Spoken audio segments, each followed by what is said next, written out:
Okay, so I'll officially call the meeting to order. It is 7:05. Roll call: Lou, Bill, Chris, and Vince.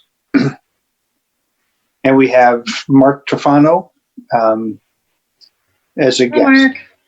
Hi, Mark. Okay, so did anybody not get a chance to review the minutes from our May meeting? Okay, does somebody want to make a motion to approve the minutes? I'll make a motion. I'll second the motion. All in favor? Aye. Aye. Aye. Oh, we're supposed to go through the series here, aren't we? Okay, Chris, do you approve or not approve the minutes? Aye. Approve. As soon as you wrote them, I hope so. Bill approves. George? Sorry, George isn't on. Lou? Yes. Vince? Approve. Unanimous. We are approved. Okay, announcements. Well, usually this is where we have where we talk about upcoming public meetings and things like that. That's not a thing right now. I can't think of any virtual ones we had last month. The announcement was about the Silver CM Line. Newell. Let's at least call out the Silver Line. I'm sorry, Susan? The Silver Line. Let's at least call out the Silver Line. Go The Silver ahead. Line meeting is in July. Unless you want to talk about the past one. We have Oh, a there new you go. business Okay. agenda item dedicated What- to the Silver Line. So is there a public Okay. meeting that are you talking about the The task committee. force? Yeah, let's just, meeting? so, okay, Sure, I'll jump go in ahead. here real quick. Last night, for Vince's sake, we started the Silver Line Committee. Is that what they call it, Susan? Is that the right The word? Silver Line Task Force. Task Force, okay. It doesn't have And bylaws and all that stuff. Okay, so basically we have a task force that's going to meet 5 times total. Last night was the first one, so 4 more times, and we're going to basically micro-examine the details for the plans for Matthews, the Silver Line coming through Matthews. And so I think it's an ambitious charter, but it was a group of people, not just from the TAC.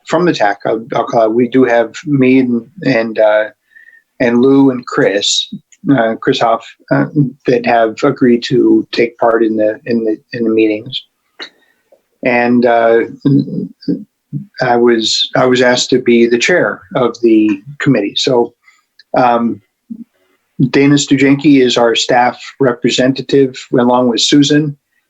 I did not realize this, but Susan, apparently you played a very, very large role in getting the Blue Line established. So I was one of the hundreds of people that worked on it. I'm sure, but at least you were in the details, in the throes of all of that. So I think we're setting up ourselves to actually accomplish something, and hopefully it'll be well received in the end. The overall mission, the overall hope, I think, Susan, correct me if I'm wrong, but the objective of this next 4 meetings combined is going to basically be able to take back to CATS whatever adjustments or micro adjustments that we think we should make in order to bring the Silver Line through Matthews. Yeah, so I guess it's 2-part. It's, as staff gets feedback from the task force, we'll relay that over to CATS. And then really the mayor created the task force to provide advice to the board as well. Gotcha. So It's 2 directions. at the end, the staff, the town board will have some sort of set of proposals in front of them. Is that the hope? Right. So whether it's the already adopted alignment or tweaks to the adopted alignment, I think there might be 1 or 2 alignments presented to the board. We don't know. And I think the mayor wants the task force to say, hey, as a task force, we have a consensus that we like alignment 16-12BQ or whatever they call it. Okay. I like that Chris laughs at all my jokes, but he's always on mute, so we don't hear him laughing. So I laugh, but I don't think that's funny because I hope we don't get down to that level of detail. Yeah. Lou, you have a question? Yeah, I think the mayor mentioned something about considering anything, possibly differences or new routes even. Yeah, I have a phone call scheduled next week, or I'm going to schedule a phone call next week with the CATS project manager. We have a meeting on Friday, Dana and me, with the assistant project manager. And we'll float some of the discussion to her. And then when the project manager comes back from vacation next week, I'll have another conversation with him. And that's one of the topics is new alignments. Will they be received or will they be rejected? I think that's the question Dana said she needed to find the answer to, because we don't want the task force distracted. I think this is just me speaking personally. I don't want to see the task force distracted by developing a whole new alignment if CATS is going to say, oh, wasn't that cute? No, thank you. Agreed.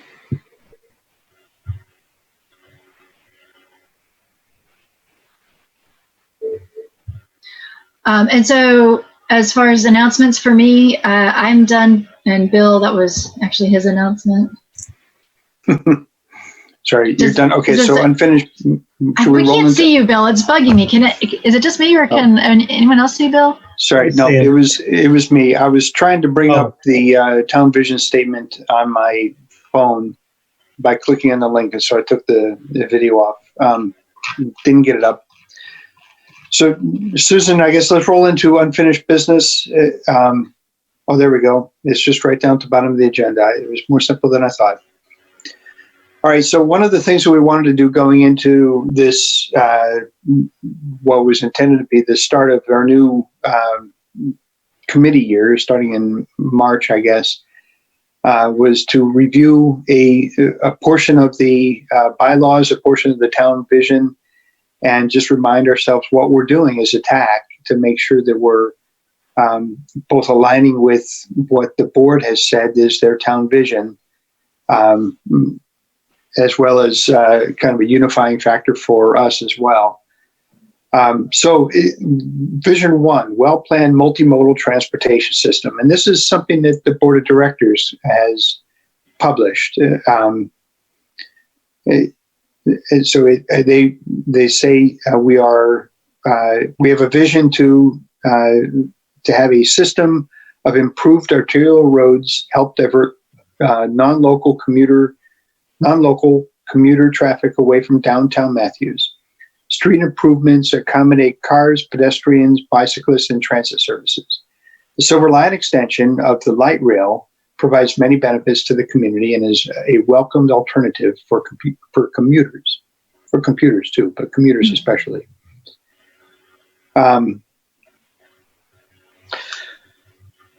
So any comments, any thoughts? You said that's from the board of directors. Do you mean the commissioners? Or what's the board of? Thank you, Lou. Yeah, Okay. that one, Lou. The commissioners.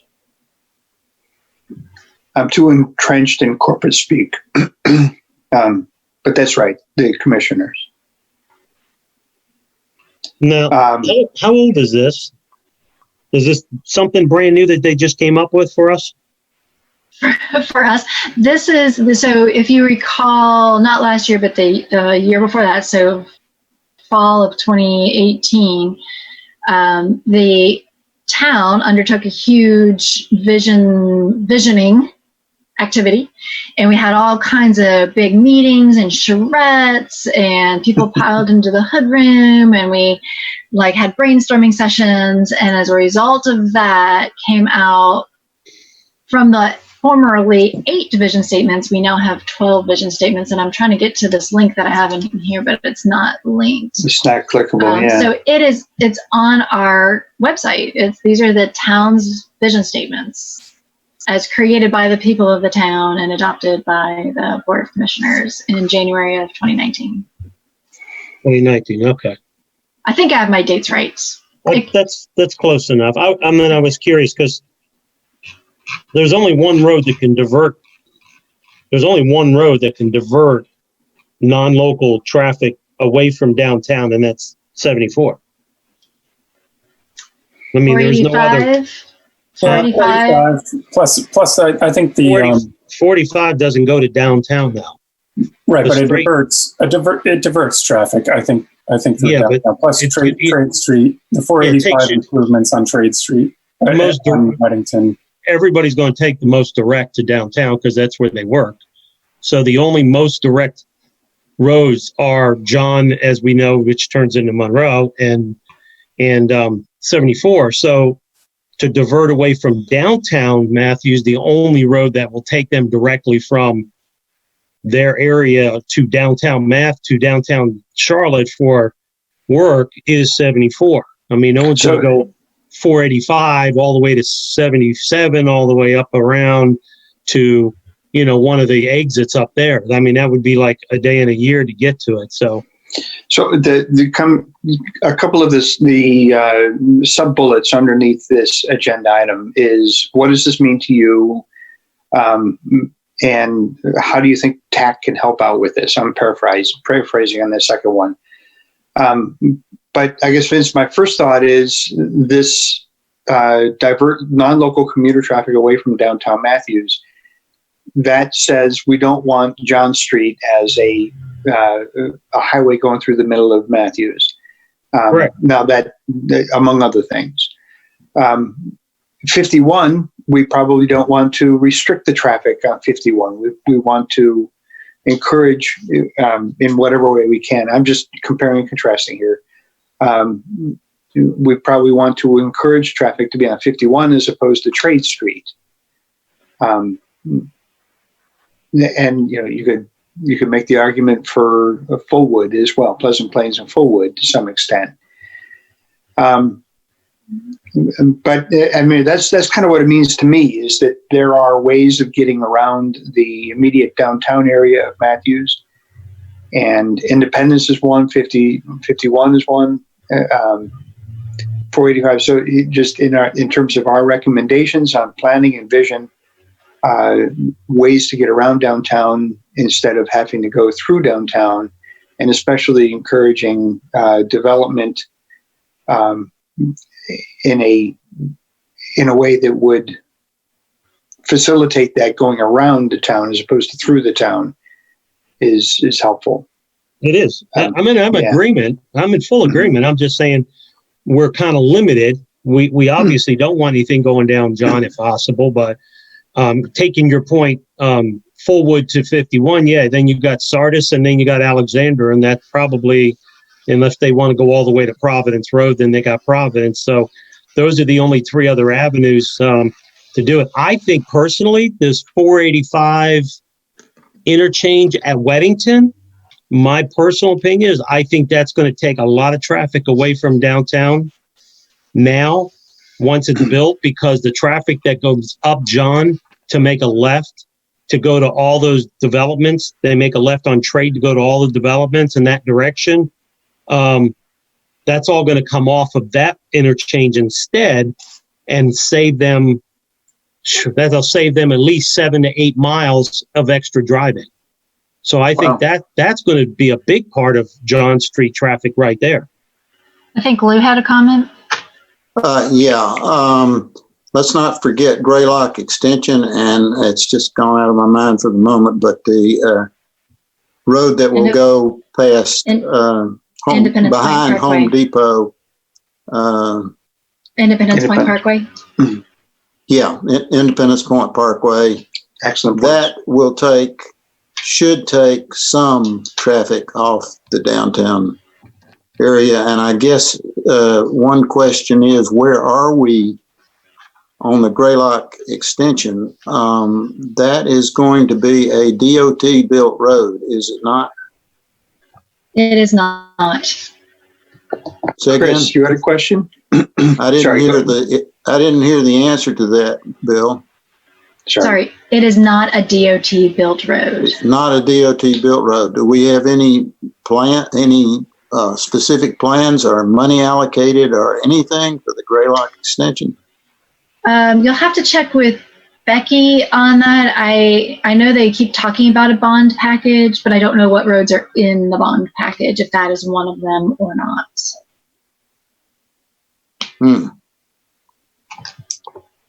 Okay. I think Chris had a question. I did. So I think, I read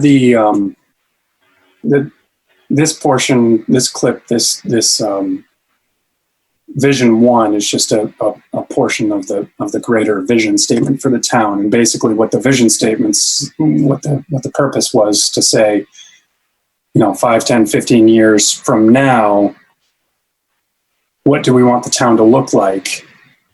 And this is the first vision. So I think, to me, it means that any decision we make or any input that we give within the TAC should be directional towards this vision. So regardless of the individual projects themselves or individual roads, it should be the direction that kind of guides the recommendations that we give. So not just specifically which street leads away traffic away from downtown, but how do we collectively do that? Or when we're making recommendations on particular streets or whatever, how does it accommodate cars, pedestrians, bicyclists, and transit services? So I think that was what I got out of it. Thanks for that, Chris. I couldn't agree more. I think the vision part of it is just that there's a, if we drill it down to what we do as a TAC, my opinion is that we should consider and weigh our recommendations, knowing that this is the vision for the town. If we are going away from this vision, we should we should reel ourselves back in and revisit the discussion somehow.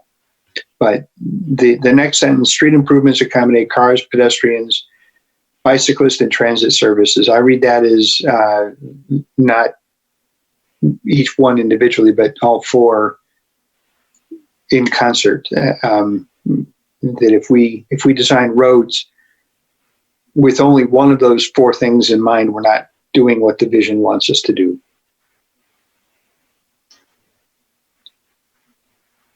And then also the light rail, we've already kind of started talking about that, but the light rail has, I think, the potential for some huge impacts, hopefully for the good. So again, we need to make sure we don't make decisions that would somehow hinder the benefits of the light rail. Maybe to put it in the positive light, try to make decisions that would help the light rail.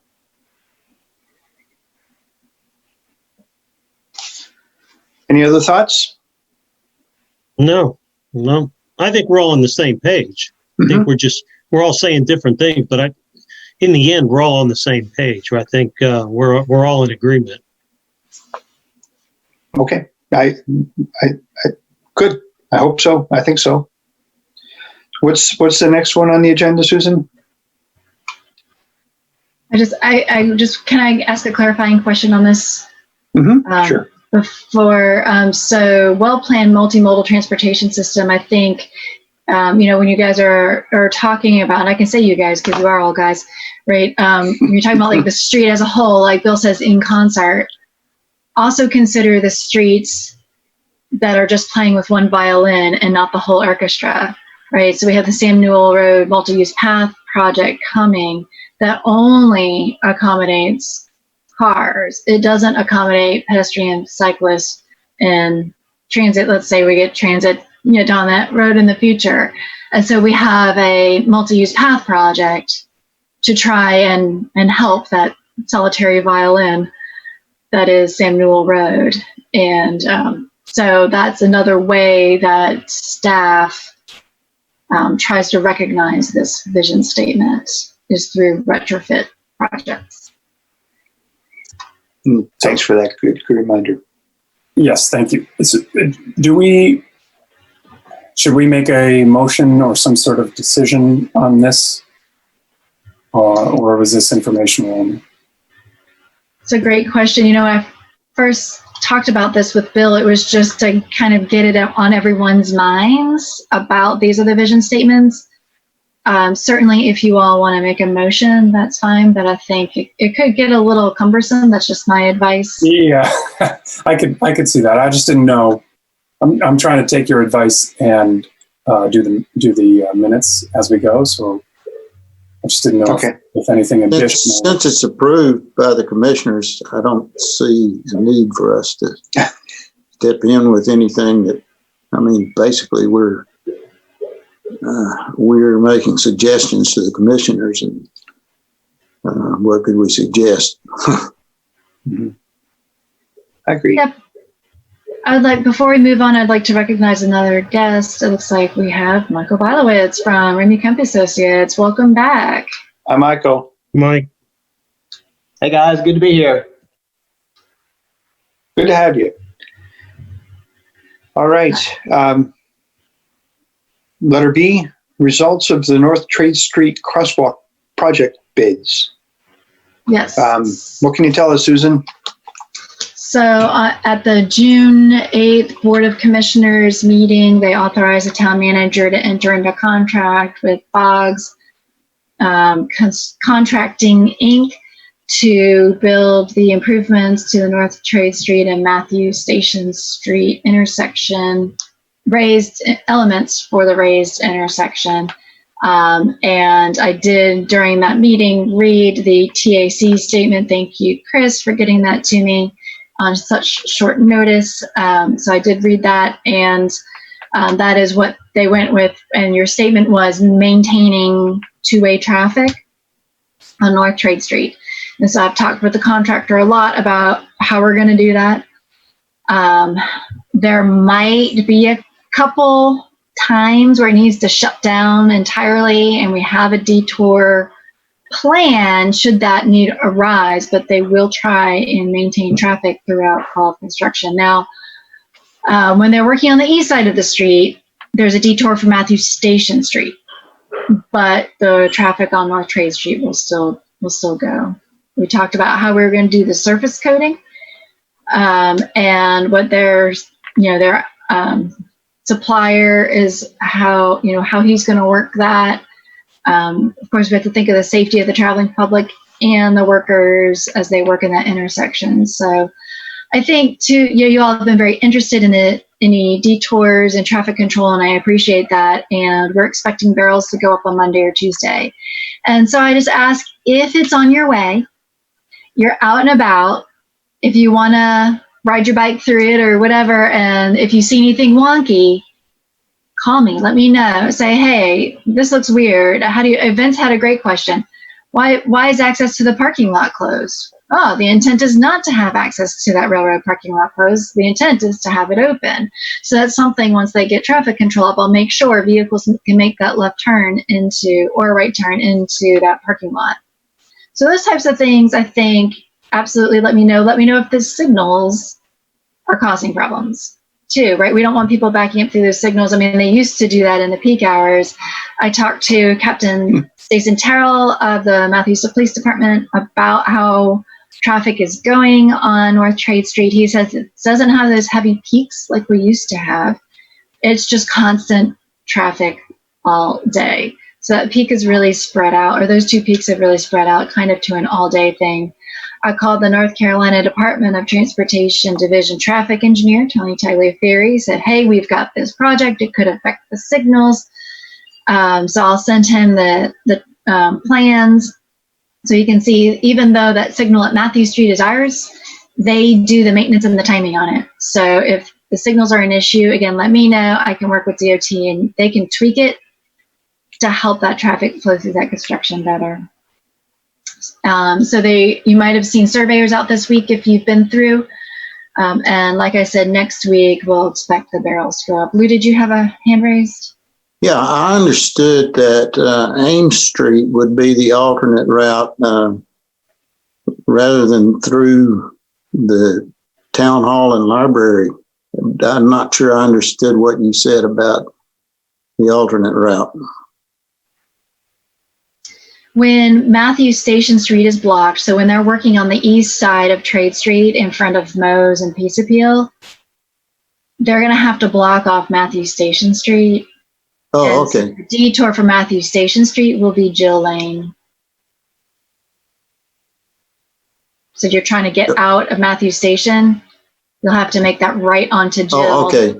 Okay, I to go onto misunderstood Matthews what you were Street. saying. So in those times, if we do have to shut down the entire intersection for the safety of the traveling public, Ames Street would be a detour. Right now, we're not anticipating it, but we want to make it very clear to everyone that it might have to happen. And if that is, we do have that detour, which would be on Main Street. So let's say they know, let's say it's Friday and they say, Susan, we're going to have to shut the road down for 2 days or 3 days completely. Do they put signs up then on Monday morning or Sunday or whatever and start rerouting traffic down Ames Street to show people this is the way you need to go to get around? How are they going to do that? That's an excellent question. We call that training. We call that training the public. I mean, we know Right, our way around, but Yeah. You'll see that on highways sometimes when there's lots of highway work. They start barricading things to get everyone used to the fact before the workers get out there. So yeah, that is a real thing. Because of the very, very slow.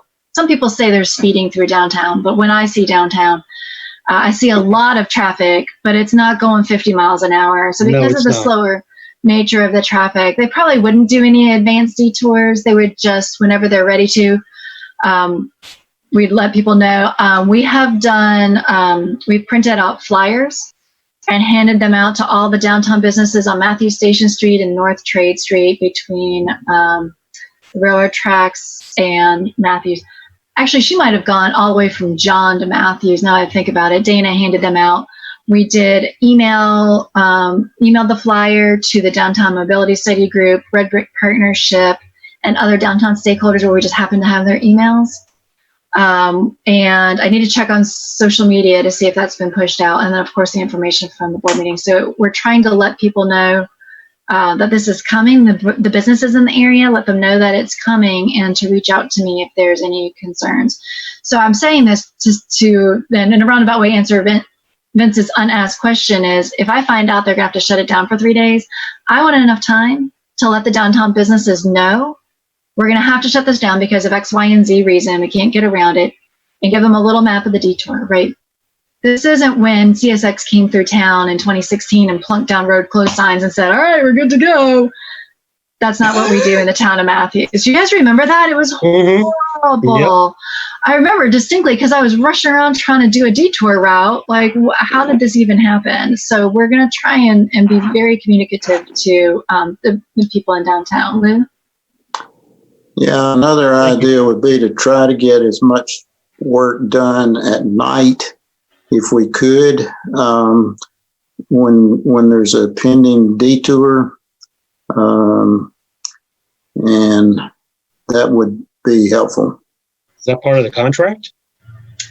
The contract does allow for night work. Yep, that's true. I see you, Bill. Just a minute. Yeah, so that was something that one of the bidders asked about was night work, and so it is allowed, and they have to get a permit, or I guess it's a permit from the Matthews Police Department, right? Because it violates the noise ordinance to do night work.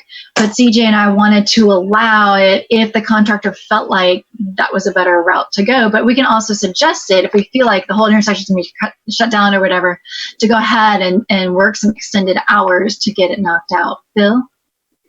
The original scope of the project was to be done mid-August, late August, something like that, kind of in preparation for the Republican convention. Obviously, that dynamic has changed a little bit. Do you know if they're still planning on getting the project done in that same time frame? Their notice to proceed was Monday, and so the contract time is 60 days, which means it is supposed to end on August 14th.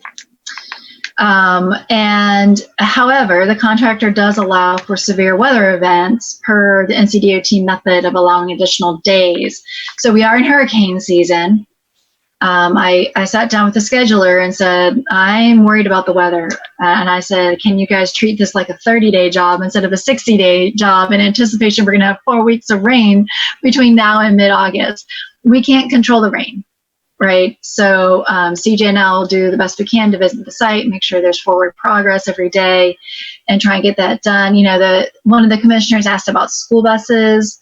It's my understanding school is starting earlier this year on August 17th. So if they stick to the 60-day plan and we have beautiful, gorgeous 80-degree days and no rain, then it'll be open to traffic before school starts. With a little luck. Okay. Mhm. If anyone has Anything a else? direct line to the upstairs, put in a good word for us. Well, I think we paid our dues on the rain so far this year pretty well. So Yeah. maybe just cooling off afternoon thunderstorms do the trick. But okay, It can anyway. rain at 4:15 every day and stop at 8 o'clock, and that would be great. Anything else on the crosswalk? Not unless you all have questions for me. Okay. Oh, coincidentally, Boggs is the same contractor doing the work on Matthews Station Street. If you've noticed some of the curb ramp work that's happening there, it's the same contractor, so that's good. They're in the area. All right. I'll try to make it through there starting next week. I think I'll try to make a regular habit of going through there, chasing Oh. Vince on my bicycle. Yeah, that'd be cool. Okay, sub-area model. Yes, Dana sent me something. I'm trying to pull it up real quick.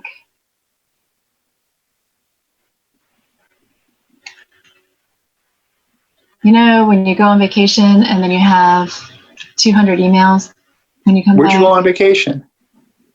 Vacation. A very rainy Atlantic Beach. No, okay. Here we go. Okay. So Dana says, this is to refresh everyone's memory, the sub-area model is the traffic model that we got planning grant funds to study traffic and run different scenarios in downtown. We had a great meeting in May with the consultant. My video is really choppy. Can you guys at least hear me okay? We can hear you great. Okay, thank you. All right, so Dana says sub-area model. Consultants are targeting the 2018 data, not 2015, so that's a win in your column. That's a good change. Well, that was one of the big problems was the data was old. Yeah, I was really happy to see that. The planning board had a presentation right after yours regarding the sub-area model, and she says it was a lively discussion. I don't know what that means. You can email her and ask her for specifics. And the town board is scheduled to discuss the sub-area model at the 5:30 time slot for the July 27th meeting. So that is in 6 weeks. 5 weeks. 5 weeks, thank you. So they're regularly scheduled fourth Monday. They'll do a 5:30 meeting. So that's what you might want to put on your calendar to join in. If you go to our website, are you guys familiar with where to find the board agendas on our website? Couldn't hurt to review that. MatthewsNC.gov / something or another. Yeah, so when you go, here's MatthewsNC.gov. There's lots of different ways to get to it. I usually go to government and then agendas and minutes. When you click on that, go to Board of Commissioners. And Lori has all the Zoom information right here on this page. It's always the upcoming meeting is on here now. You see this is the June, so this is Monday's meeting. So this is where you can see it on Zoom. This is where you can watch it on the YouTube channel if you don't want to go into Zoom or you've got YouTube on your I will say the live streaming on YouTube has been very nice. As it, Well, I mean, you just press play and, I'm not going to say multitask, but you can multitask while listening. Well, you can. I mean, I did it last board meeting. I sat through the entire board meeting. Yeah, I mean, I think it's great. Yeah, it works out. And the recordings are there too, so you can go back and hear things from previous meetings. nice. So that's how. So for the July 27th, 5:30 meeting, you'll see it here. It will say July 27th, 2020, and then much like this one, it says, here's the 5:30. Here's the agenda item. The Zoom information is up here. The YouTube information is up here. Lou, did you have your hand up? Yeah, if you want to see the packet that staff furnishes, sometimes that doesn't show up until Thursday before the Monday meetings. So if you can't see the packets, you try again on Thursday. That's a great point. I remember those are due Wednesday at noon, the Wednesday before the meeting. So sometimes it takes a day. But so the packet, what Lou was talking about, is if I click on this, this time it's a proclamation, but a lot of times you'll see a staff memo explaining it and having the handouts and stuff. So thank you, Lou, for that tip and trick. The packet is basically the details that the staff has furnished. Yeah, for example, here on the Idlewild roundabout sign, I sent a memo to Hazen and CJ talking about what happened with that sign. And so then the board and the public can review it, and Hazen is going to present this item. I think I'm going to present it. Okay. Very good. So in terms of the sub-area model and the focus of that July 27th meeting, any particular comments, questions, concerns about that from the committee? No, I don't have any. Okay. All right, Susan, if you could do me a favor, and Chris, I imagine you captured that date and that agenda item, but if you could just give us a reminder, Susan, perhaps as a function of the meeting for the minutes for this meeting. You send that off to Chris. Yeah, I have. Thank you. Board of Commissioners scheduled to discuss in July regular meeting, so I'll add the date to the minutes. It's Cool. Thank you. It's the 5:30 meeting. Oh, right. Okay. That's the important part. You got to That's log the in at important part. 5:30 to But watch we'll have a TAC meeting anyway before that meeting. That's right. True enough. Susan, new business. All right. Well, we don't have any upcoming rezoning cases or Board of Commissioners items. That's usually the first two things I go over with you. The rezoning cases are all old ones you've already seen before, and then the only transportation item on the Board of Commissioners for the next two meetings is just that Idlewild roundabout. I don't know if you guys remember. Right now it's like weeds.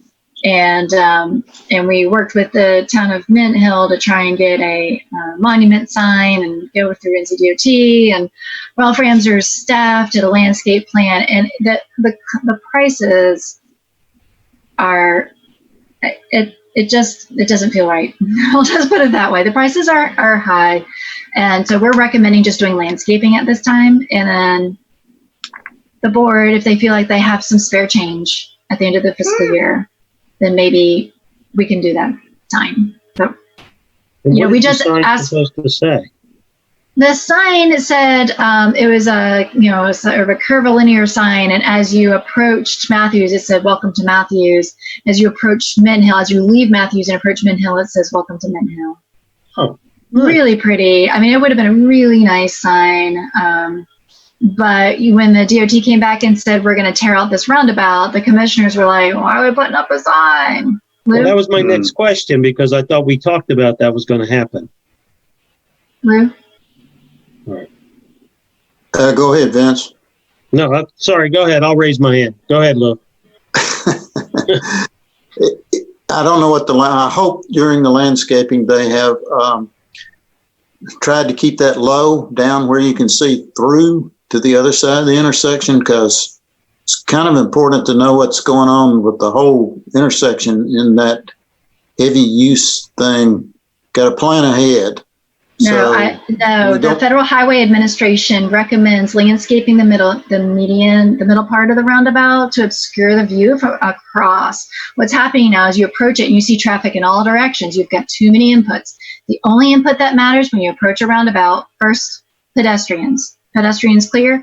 Good. Next, traffic to my left. Traffic to my left clear? Good. Now I can go. What's happening now is people are going in.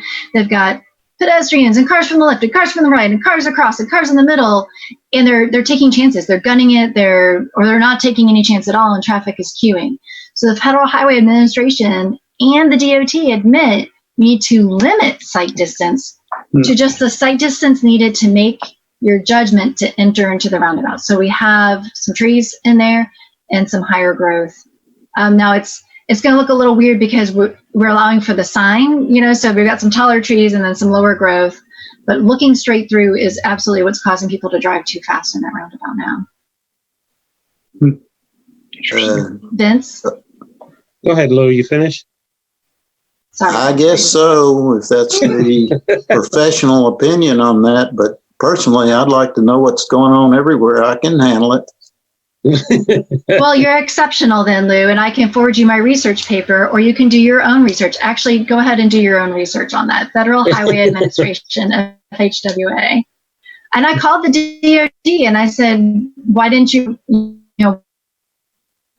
what Cutting in and out. landscape? Susan, we're losing And you. lighting. Lighting is the other thing. Do you have it on the call? All right. I just got the notice my internet is unstable. Is this better? Yeah. Yes, much. Okay. If you don't trust me, we've got another professional on the call, and in the past, you've taken his No, word go equal ahead. to mine. Moving right along. The- Can I just, what was, I'm sorry, just to clarify, that intersection was Sam Newell. no, so the intersection, I used abbreviations, Chris, I'm sorry. It's Idlewild and 51, NC 51. Oh, okay, thank you. Vince, I see. Okay. What I thought the discussion was they were looking to possibly tear that circle down. Is state still looking to do that, and when? We don't know when, because everything is, first the project was on the suspension list, and now it's on the pause list in addition to being on the suspension list, and there are no dates attached to any of these. Okay. So where originally they were supposed to start construction in 2024, Okay. But it's still on the paper. It's just nothing firmed up yet. that's correct. Okay. That's all. There is a pause. There is a pause which would seem to apply to projects that are underway. That's correct. That was the update last month about projects that are currently funded. The DOT is no longer authorizing expenditures because they're below their cash floor. So take the Sam Newell project, the Sam Newell multi-use path. Mhm. We are only allowed to spend what is currently authorized, which is $150,000, even though we submitted for that increase and they delayed in processing our paperwork. We are frozen at the 25% submittal because they just won't give any money. Well, is the McKee Road extension considered paused? And same question for Weddington interchange. Are they considered paused? Weddington is not. McKee Road, since the update last month, we received information that it might get paused after right-of-way is purchased. Because that's the money that's authorized, is up through purchasing right-of-way. Construction money is not authorized yet. So whereas they originally told us, McKee Road, it's good, we're going to let it, we're going to build it. Now they're saying, well, we'll buy the right-of-way and then see how we feel. Well, Vince, that's the road we need to move one of the roads, well, the road that we need to move the traffic to, the Weddington Road interchange. Well, yeah, I agree. That's what I said. I think that's going to relieve a lot of downtown traffic coming down John Street over to Trade once that's built. Technically, the Weddington Road interchange has an intermediate contract deadline of May of 2021. Yeah. However, Uh, there are some property owners that are having a really hard time with some of the access management proposals from the DOT, not to mention some of the hiccups with the utilities. It was observed that there's no one out there working now when they were working previously. So the final plans aren't even final yet. And we just got a notice from the preliminary design firm that they're going to restudy the corridor from 485 on Weddington Road from 485 past McKee Road to make sure that they're accurately representing what could be future traffic and access management. So that's none of that is good news. That makes me think that that ICT is going to be adhered to. Now, I didn't quite hear what they are going to restudy. Say that again.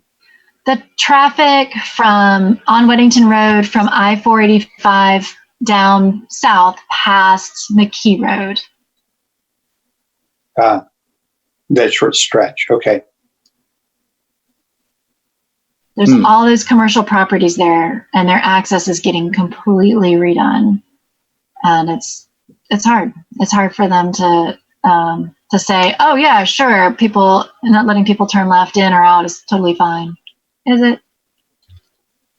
We are basically talking about the YMCA and the Providence shopping center.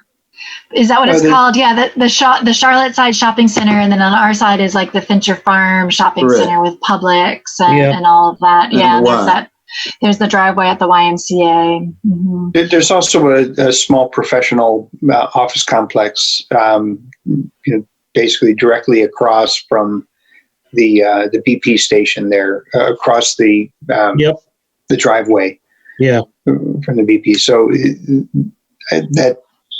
that's probably more the consideration than the Harris Teeter shopping center. Well, that will have a traffic light.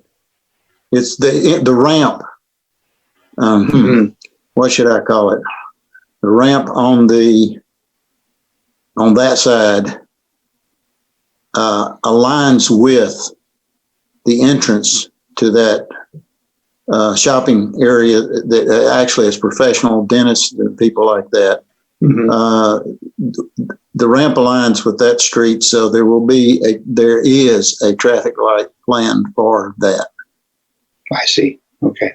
I just hope they don't delay it too much, because that would really, that's a huge help, I think.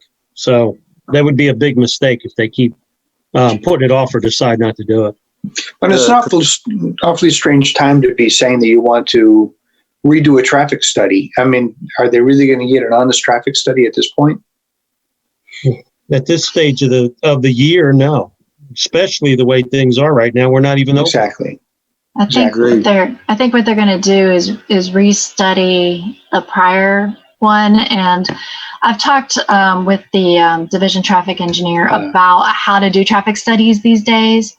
And, they have growth patterns that they can take from the counts, any recent counts that they have on, I think they count every 2 years. I don't know, Michael may know, but he's sitting in the dark right now. But, they can grow those numbers to try and predict, and they'll just have to use older numbers. But yeah, they probably won't take any counts right now. But I disagree with some of their distribution of traffic, and told the DOT project manager, and he agreed with what I said. It's the traffic coming out of Fincher Farm. They said would turn right onto Weddington and then make a U-turn to go back south on Weddington Road.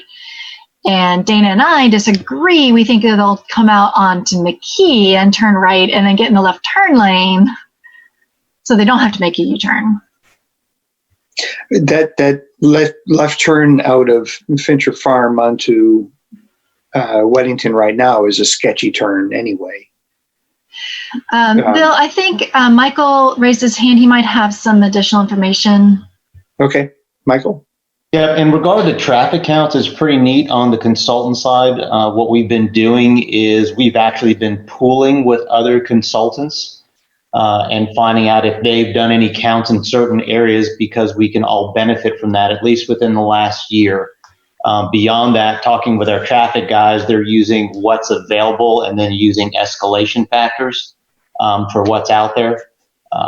And we're actually debating some of that right now as we all come back from working from our homes.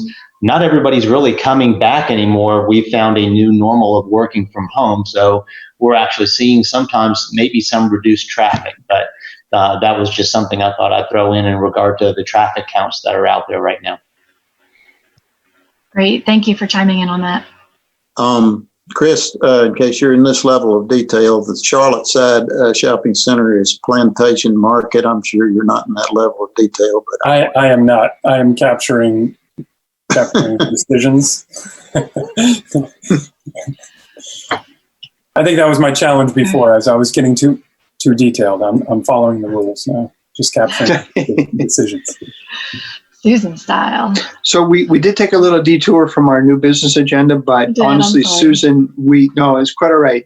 We had asked, I think both Lou and I had asked for updates on current projects, and on email, the news we got back was that there really wasn't any, but it sounds like that was a worthwhile conversation. That there were some tweaks, especially the McKee Road thing being a little bit off kilter, and then now the Weddington interchange potentially having an impact. So unofficially, it sounds like some things may have changed. At least the language of how they're treating it has changed, right? It seems. I'm thinking, yeah, since our last meeting, some things have changed, and I think what I can do. Let's see. Dana updates her worksheet usually the first week of the month. You're kind of reporting out what happened the prior month. And so that would be like maybe 2 weeks before the meetings, then I can send that out maybe the week before. And you guys can read that. If you have any questions, then we can talk about it in the meeting. that's fair. It'll take me a little bit of effort to get everything to like the Lou level of detail, but once you get that first one, then the rest will follow. Because right now her update is like no status. Well, I'll have to go back a few months to find out what that previous status was and send that. And I'm happy to do that if you guys want this every month, rather than spending 30 minutes going through every project, you can read about it ahead of time and then ask specifically. I think if it's readily available, I think we should review in advance. That's what we do with CJ, actually. We send him the whole list and he's like, what about this? What about this? So it works.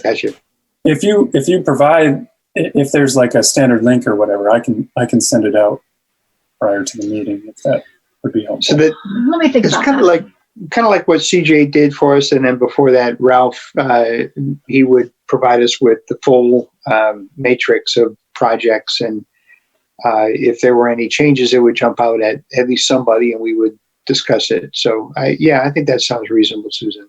Again, if it doesn't add hours onto your work week. would like to go beyond readily available and see what we can ferret out. I'm not sure from all the changes that occur whether we have a reliable story or not. And so pointed questions might be at the meetings that you go to, Susan, or whoever goes to them. Well, the alternative might is be in order. I'm sorry, Lou. Yeah, agreed. The alternative might be that we do spend 15 minutes, like tonight, reviewing McKee Road, Weddington, Sam Newell, various projects that are in the pipeline. And not necessarily to rehash what has already been said, but just to make sure that we're understanding any impacts or changing the language or subtle changes. Yeah, so I think maybe, Chris, as we work through the agenda, just a standard agenda item under unfinished business will be NCDOT updates, and then town project updates, and then I can send out information ahead of time And what we do for CJ is we talk about 3 projects that we want to talk with him about, and then he asks questions on everything else. That way it's not us journeying on and on about, because it's 17 projects or whatever. I mean, it's a long list. Gotcha. Okay. All right. All right. 6B. Silver line. It's 8:00. That's all right. Silver line alignment. Well, we talked about this already, and 3 of you are on the Silver Line Task Force. Vince's neck is not. Yes, Lou. Oh, I do have a question. There was mention, we saw 3 alignments displayed, and I keep hearing, or I heard a couple or 3 times that there were 5 alignments. Can you shed some light on why they're different? Yeah, I was actually looking for Shayna's email a little bit earlier. She sent out the presentation, right? Let me see if I can find it real quick. Anyone have any good jokes?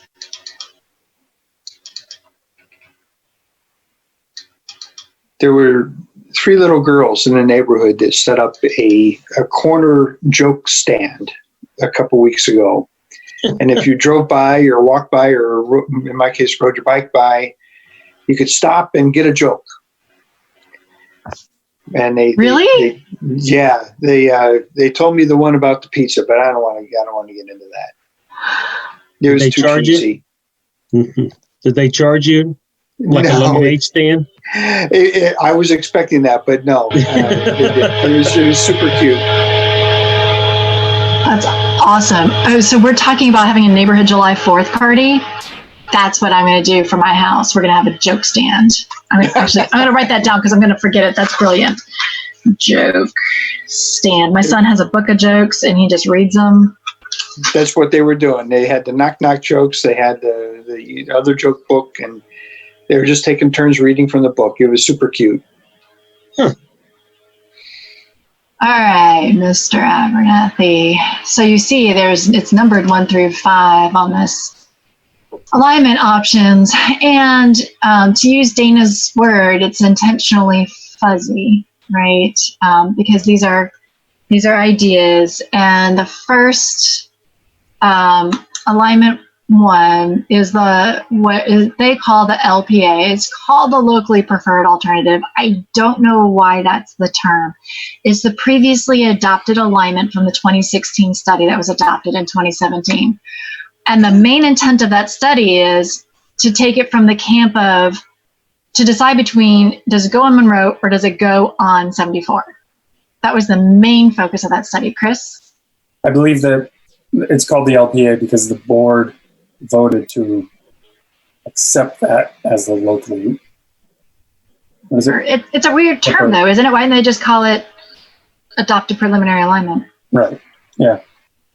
Yeah. So they try and make it sound like the board says this shall be it, when really, I was going through that with the board, and it was like, well, we've got alignment. Do you want independence? Do you want it on Monroe? And they shifted to Monroe. And then, they kind of said, well, we'll hit Industrial Drive. Here, I'll do it here. We'll hit Industrial Drive, and then we'll hit the hospital, and then we'll go through the ENT, and we'll go to CPCC. And the board was like, yeah, okay, as opposed to being on 74 and just having kind of in the middle of the highway stations. It was a little awkward. Now, one of the benefits of light rail is economic development. Commuter rail in an isolated corridor going from, a couple suburbs into the city is one thing. Light rail, the benefit is economic development of the town, redevelopment potential. So we have this street here called Industrial Drive. Yeah, that has, some storage.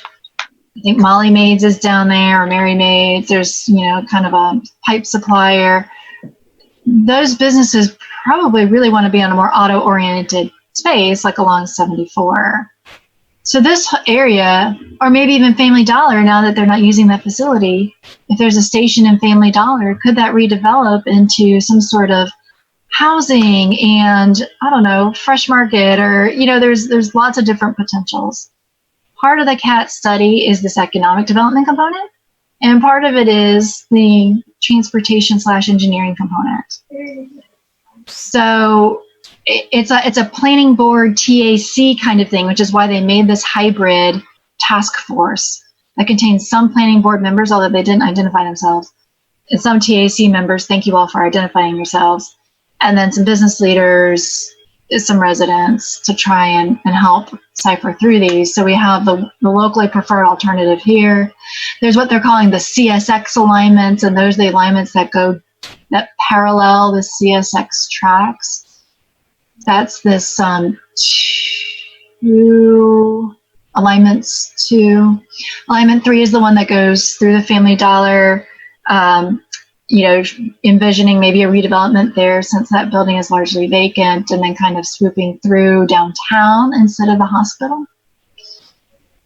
4 is showing, hey, let's just stay on Monroe Road, and then getting into that goes to, something that goes to Charles Street. I think 4 maybe goes down Charles Street and then goes into the CSX corridor. Now, part of my conversation next week with the project manager is going to be, hey, how much detail can the task force see on this? Because they're doing a lot of decision points along all of these alignments. The hospital, we know, is not thrilled that the light rail is coming so close to the campus, whereas we've always seen it as an opportunity for them to have an alternate form of transportation for their employees. Some potential, redevelopment, maybe a shared garage. The downside of that, of course, being how far away from it is from downtown. People would have to walk, or we could do some sort of micro-mobility there. Scooters, or I don't know, pedal cabs or something during the peak times. So there's lots of pros and cons. We saw in the downtown mobility study, we saw, and they envisioned perhaps a downtown walk-up station where it would bring visitors directly into downtown. And because really, downtown Matthews is a destination. People love talking about it. People in Charlotte think it's the cutest town. Between Davidson and Matthews, they're equal. People love coming to downtown Matthews. So that walk-up station would serve visitors. And also, what didn't get said was, potential end-of-line parking deck, like what's on South Boulevard near Pineville or near 485. That parking deck, I believe, was at capacity 3 months after it opened. I mean, it's heavily used, that end of line. And so I think CAS is probably envisioning an end of line, not on CPCC campus, but near CPCC maybe even in Stallings and Indian Trails, should their boards decide to move forward with supporting Silver Line. That's it in a nutshell. I mostly wanted to talk to you guys about the task force.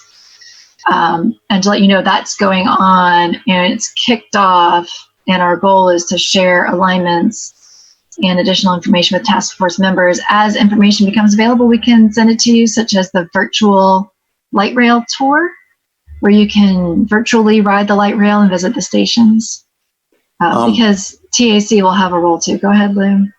4 and 5 are the two that I wasn't familiar with before, especially 4 coming down Charles Street. And 5 appears to come down along the CSX right of way on the opposite side of the track from Charles Street, as best I can tell. It kind of disappears. Not sure where that actually would go, but it goes down Matthews Street to Matthews Mill Hill Road. 5? Mm-hmm. I see 5 in red, and it looks like it appears to go over to the CSX right away. Is that not correct? Looks like it cuts through Matthews Building Supply. So yeah, so 5, I guess 3 is the orange that does this. 5 follows along 1 and then comes in. Move the cursor right there. Hold right the cursor there. That little piece that goes to through building supply. Okay, you have to ask where it gets that all goes. grainy. Yeah, it gets all where grainy. That goes from there. Follows along CSX. I think. Again, With this 4. is Okay, we don't really know. We we're just trying don't. to. We just Well, don't I don't know off the top of my head from this map. Okay, and the other question, I'll try to be brief here because I know you don't want to go into the details, but if you want to, that'd be great. 2, the true CSX right of way, that is shown on what I'm going to call the south side because of North Trade and South Trade. It appears to be on the south side of the CSX tracks until it crosses over. Is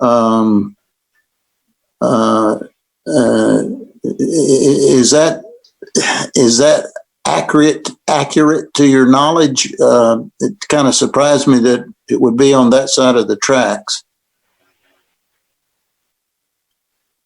I think they're exploring options. One is to go on one side of the tracks and one is to go on the other side of the tracks. And they're evaluating right now, the stage that they're evaluating just CSX corridor alignments in one group. And one of our questions back to them is, okay, that's great. When are you going to analyze each thing within that group? We don't know that yet. So, based on your observations, it could be that they're looking at one side and the other side, and then they'll evaluate them independently. You know what? I think that would go down Charles Street, East Charles Street. And and maybe portions of West Charles Street. Okay, that's enough of that.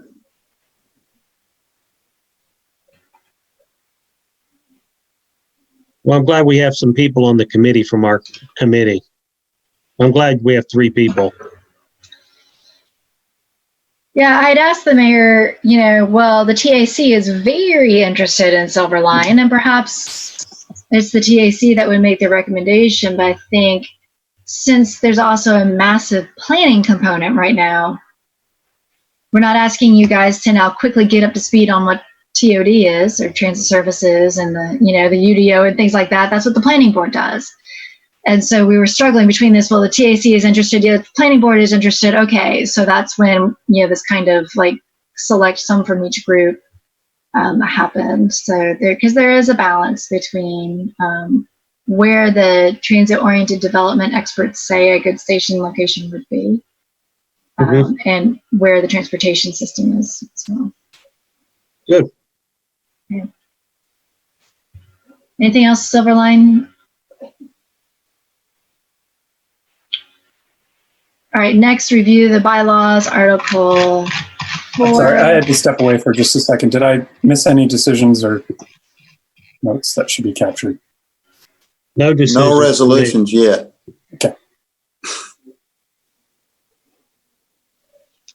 Okay, so membership. So again, one of the things that we took away from our direction coming into the new year was that we wanted to make sure that we all understood the articles of the TAC, and if need be, we can have a discussion about changing this. I think we went through this one other time recently, and the conversation about must be a resident of Matthews. Okay, so let's just read through it. Article 4, membership. Any member appointed to the Matthews Transportation Advisory Committee must be a resident of Matthews. The committee shall be composed of 7 members appointed by the Town Board of Commissioners. All members shall have voting rights. The town's appointee to the Charlotte Transportation Advisory Group, CTAG, shall be ex officio member of the committee. The ex officio member shall not be counted towards the quorum and shall only vote if the regular member votes have resulted in a tie. A town staff member will act as a liaison to the committee. Each citizen shall be appointed to a 2-year term and may serve an unlimited number of terms. Once you are on the committee, you will never be allowed to get off the committee voluntarily. You feel like that, Bill? If a vacancy shall occur on the committee, then the position can be filled upon recommendation of the committee liaison, the chairman, and the town board of commissioners. Where possible, appointments shall be made in such a manner as to maintain on the committee at all times at least 2 members who have had special training or experience in planning, transportation engineering, or related field, usually not computer science. How many of those do we have on the committee? 4 of them? 4 computer science people? Nope, not me. Well, I'll count as 1. If you stretch it a little bit, I'll count as 1.5. Yeah, but I have both computer science and experience in transportation engineering. Oh, there you go. You There you go. count as 2 right Double- there. So we have, yeah.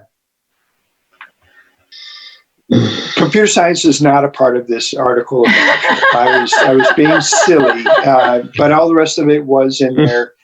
And we are not like the Supreme Court. You don't have to die to get off the committee. But okay, so any questions about that?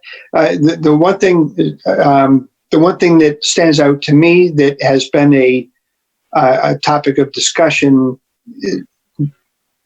occasionally, not necessarily all the time, is must be a resident of Matthews NC. And the discussion goes something like, is that something that is limiting us? Would it be of any benefit for us to open it up to being more than just residents of Matthews that have a potentially a vested interest in the community of Matthews and the maintaining of our town vision and such and such? So, okay, I'll put that out for discussion. Must be a resident of Matthews. Any thoughts, agreement, disagreement? Vince? I think we need to keep it as a resident of Matthews. What is that noise? It could be my computer. It just decided that it's hot. Let me mute myself. I'm going to jump in here too. I strongly agree with that. The knowledge of the streets and having to drive on them, and the aspect of familiarity is extremely important. And I think it comes down to having skin in the game. Let me ask, do we know, have we limited ourselves at all with that provision in there? Has there been external interest that we've turned away, or has it not shown itself perhaps because of that? Susan, I think CJ might have some depth of knowledge on that question in particular. Do you? I don't. In my experience, it's been people like Michael Bilowitz from Ramey Camp that sit in and have an interest because he wants to know what's going on, because he wants to work for us. And Michael's very gracious, right?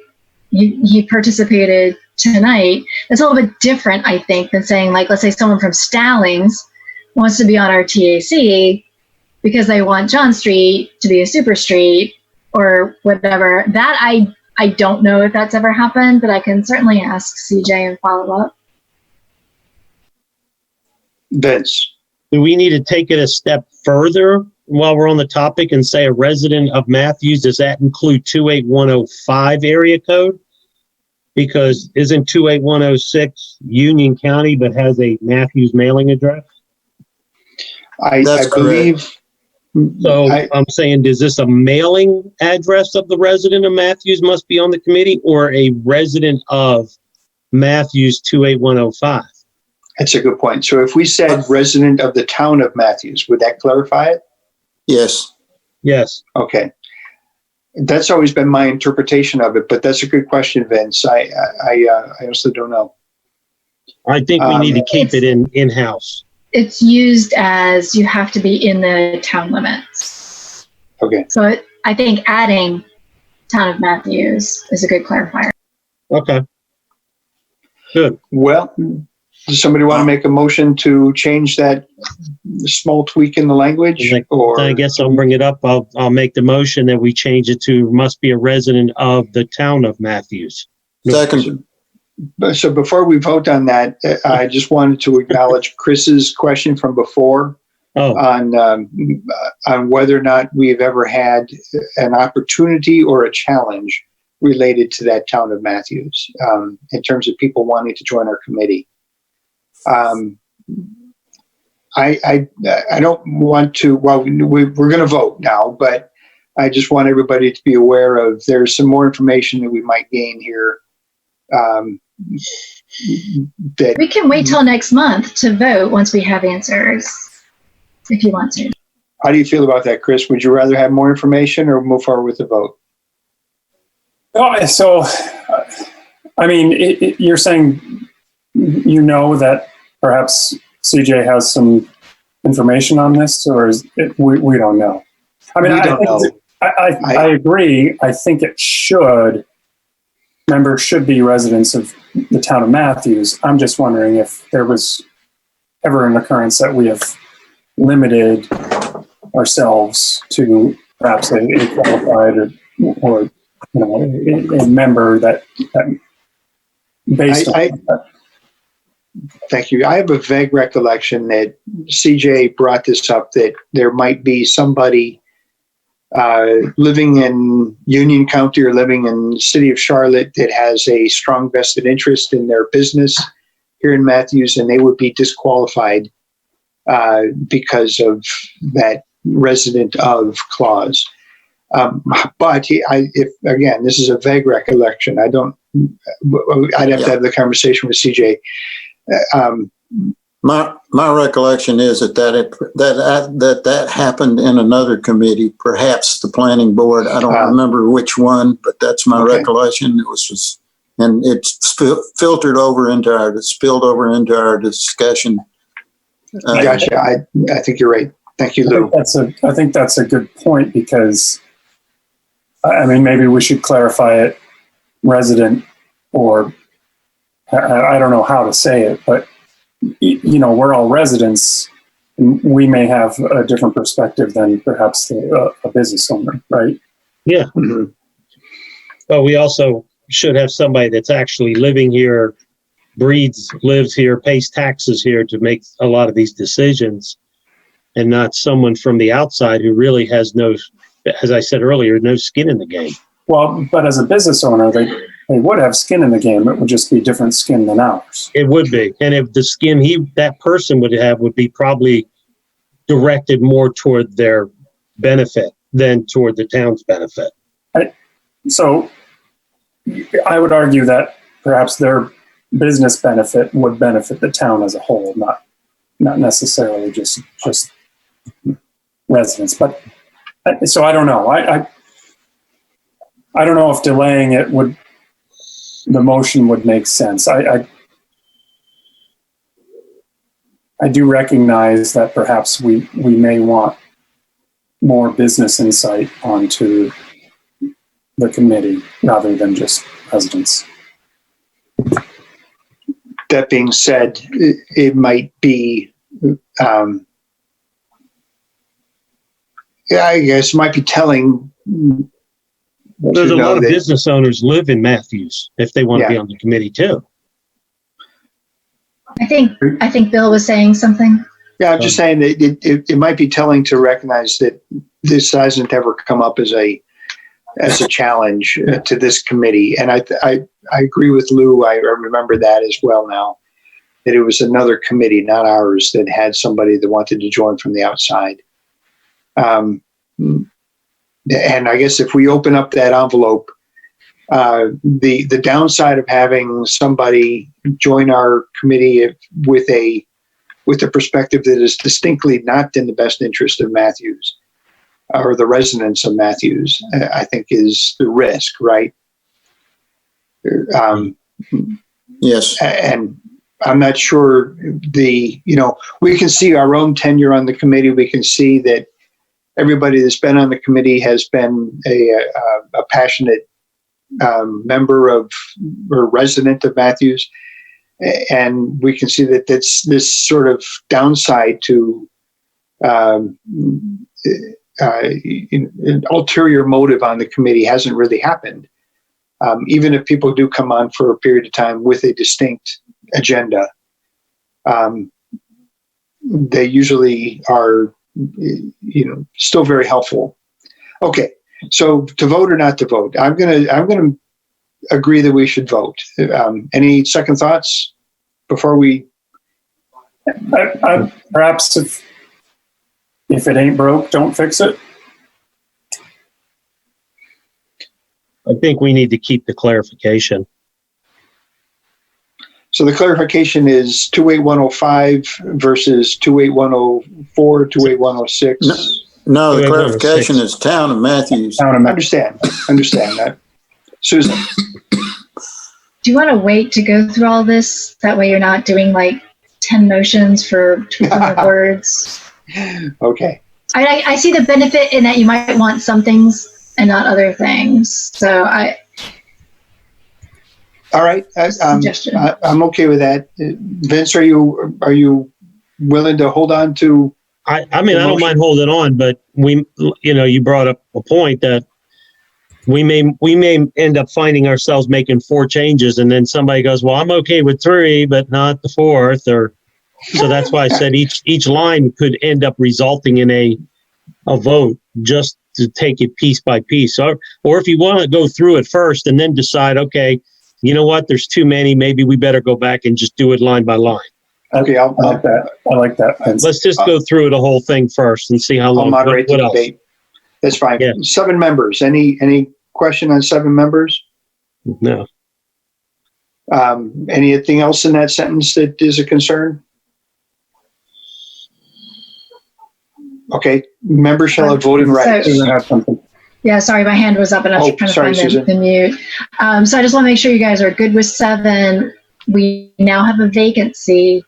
And so a follow-up to this is that the clerk, I had this as a note, I think, in there. The clerk wants to know how you want to conduct interviews.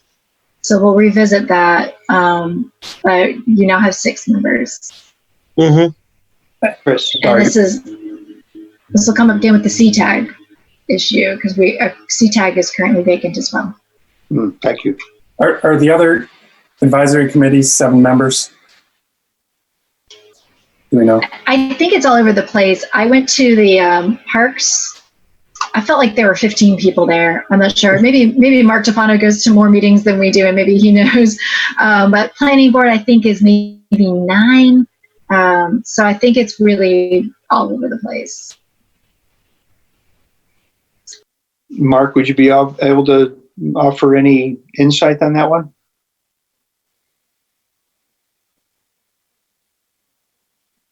Okay. I wasn't trying to throw him under the bus. I know he's very active and attends a lot of meetings, so I thought he might know. Okay, that's fine.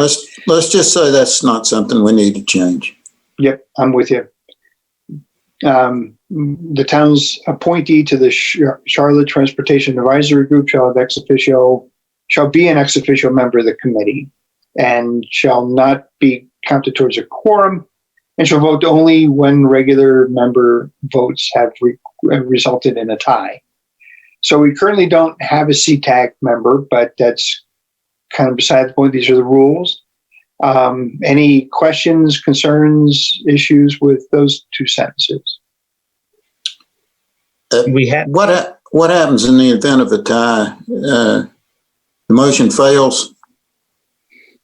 You win, Lou. That may be elsewhere in our bylaws. That's never happened as long as I've been here. I think in the event of a tie, the CTAG member votes. I think that's what this is saying.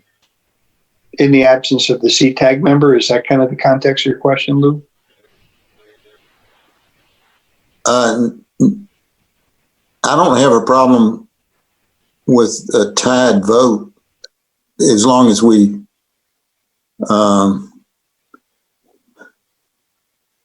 have a resolution of a tied vote. I was really asking what the rules are. Right. Okay. So it's not necessarily covered here. So we do not have a CTAG member now. We have 6. So we have a potential for a tie vote now. Is there any rule that would guide that situation? Probably. It's okay. probably in the bylaws. We just haven't gotten there yet. Okay. Well, we'll Okay. keep looking for that. Yeah. Is that okay, Lou? Yeah, skip it. Okay. Chris, did you have something? Okay. No. Town staff member will act as liaison to the committee. Any questions, concerns there? No. Okay. Each citizen shall be appointed to a 2-year term and serve unlimited number of terms. I didn't know that part because I think it seems like we vote every year for everybody, don't we? We don't vote. Oh, we only voted for officers. That's right. Right. We vote for officers. It's the committee that is supposed to renew our appointment. And I think I've been renewed twice, but I've been on the board, on the TAC committee for a lot more than 6 years. So I'm not sure that renewing of membership onto the TAC is something that is actively renewed. Do you know, Susan? Lori keeps track of that. So I don't have a chart or whatever as to who's coming up for renewal. Okay. So we probably could do a better job of tracking that, or at least, I don't know. Right. Go ahead, Susan. So I have 2 comments on this sentence. The first is the use of the word citizen, whereas before we use the word resident. I have an extremely strong preference for resident because citizen can be viewed as discriminatory. And also I would like to talk about, one way to keep track of terms is to not have unlimited number of terms. I worry that as we lose members and are bringing on new members, that unlimited number of terms seems like a death sentence to some people. Like, I'd like to volunteer, but I don't want to volunteer for the rest of my life. But if we can say, oh, it's a 2-year term and you can serve up to 3 terms and then take a break, is that more palatable to residents? I don't know. And then, at the end of, let's say at the end of Lou's, 3 years, if we have no applicants, then the board could appoint Lou or Bill or, whoever's 3-year term is up, or not 3-year term, but 3-year. So let's dissect this. Citizen. That word caught me as well when we first read through it. And so Susan called it out. Any concerns or issues on the word citizen? That should be member, I think, because it's referenced as members. Each member shall be appointed. Yep. Okay. That'd be more consistent. Member. Any other thoughts? No, that's fine. Okay. Unlimited number of terms. I personally don't have a problem with that. I think, There it is. was that Lou? Or sorry, Vince? I was trying to raise my hand. I kept moving it out of the way. I'm sorry. We could just say may serve consecutive terms, a consecutive number of terms. Kind of And that soften way- the sentence a little bit, huh? It softens it up and lets them know that there's no limit. And otherwise, it's like telling them after 2 terms, you're no longer allowed on the committee or not. So if you say instead of unlimited, like Susan said, it makes you sound like, oh my God, how long is this for? You can just say may serve a consecutive number of terms. But should it be limited, though? Well, I think sometimes it's good to have history. I mean, you've got a lot of people on our committee that have been on this committee quite a long time. I mean, I don't know if I'm on 4 years now or whatever, but I know you got people like Lou and George and now Bill that's been on the committee for quite a long time. It's some of that history really helps when talking about different parts of or different issues of concern. If you put new people on all the time, you could have a whole new realm of people that'll keep coming in with new ideas and new thoughts. And then people like Susan are going to be going, oh my God, that's not the direction we went last year. Now, all of a sudden, we got all these new people. They want to go in a different set of direction. It could cause a little bit of confusion too. So, I don't have a problem with somebody staying on the board as long as they're active and doing the job. I do have a problem with people on the committee that never show up on the meetings or don't show up very often. Then it's like, we appreciate you volunteering and we thank you, but we really need someone to step up and actually come to the meetings and be a part of the group. So that qualification part of it is in another section of the bylaws. So we'll get to that, Vince. Yeah. Have a slot. Go ahead. So, changing the wording to consecutive number of terms, that's in my mind as just wordsmithing it a little bit. I do like the way that it softens it. So I certainly wouldn't object to that, but I'm not sure that it's absolutely necessary.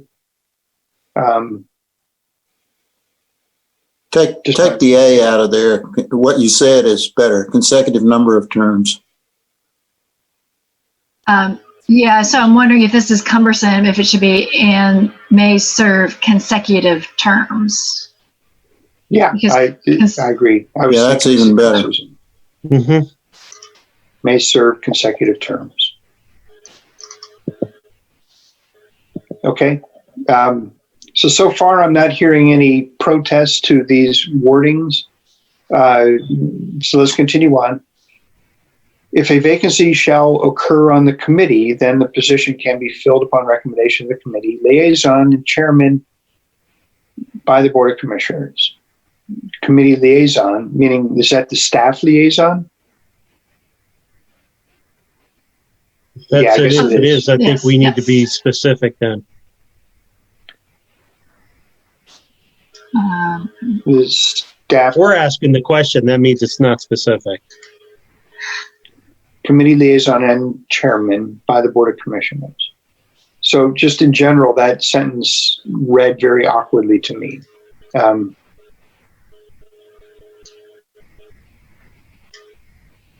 Yeah, I agree, Susan. If you just add staff after committee, I think that'll be clear enough. Not sure. That just disappeared. Where did that go? It's off to the side, committee staff liaison. The arrow just is pointing to the wrong thing. That's There you go. Okay. So let's read the sentence one more time. If a vacancy shall occur on the committee, then the position can be filled upon the recommendation of the committee staff liaison and chairman by the Board of Commissioners. Okay, that makes sense now. By the town Board of Commissioners. Okay. So Bill and I have complete authority over who gets recommended to the board. Does that feel right? No, I was going to question that. Is the recommendation that the position should be filled, or is the recommendation of somebody specifically that should fill the position? So here's the way I'm reading it, Chris. That the town Board of Commissioners should get a recommendation for the vacancy from either me or Susan. And it's not that we're saying that Vince and Lou and Chris won't have input, but the recommendation will come from one of the two of us. And then it sounds like we need to put another sentence in there then that says who decides on the recommendation. Yeah, I would agree with that. And I think if I remember correctly, before Chris came on, or while Chris was putting his name in the hat, if all of you remember, CJ handed us resumes of several people, if you remember, and had us all read them. And then we came back at the next meeting and went down each one by one, offering our thoughts and opinions. That's a really good point, Vince. That's spot on. So the committee did make the decision as a whole, but we don't say it here in this paragraph, which point goes back to Chris's point or Susan's point, we probably need to add that the committee makes the decision as a whole, but the staff member and the chairman presents it to the board, the final decision. Okay. Yeah. Vince, Chris, you want to propose a sentence to add in there? You could say if the vacancy shall occur, if a vacancy occurs on the committee, I don't know why we say shall occur. If a vacancy occurs on the committee, then the committee will review the applications or the applicants and as a majority decide on a member. Something like that, and as a majority decide on a member. Or based on majority, decide on the member, however you want to do it. And then he goes back to the next sentence. It's saying the recommendation of the committee, the recommendation by this committee will be submitted to the town board of commissioners by the staff committee liaison and the chairman.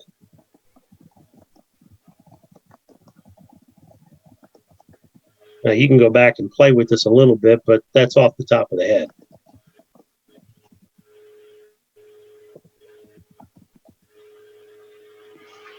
Chairperson, staff liaison. Whoa, man. That's fair.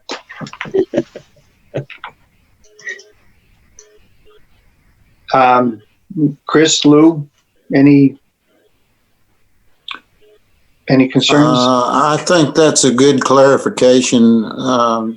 That was a little bit vague, especially with the and in there by liaison and chairman made it a little vague. So I think this would help clarify that discrepancy also. And I don't want to get down too far into the weeds, but I'm assuming that the application process is covered somewhere else, right?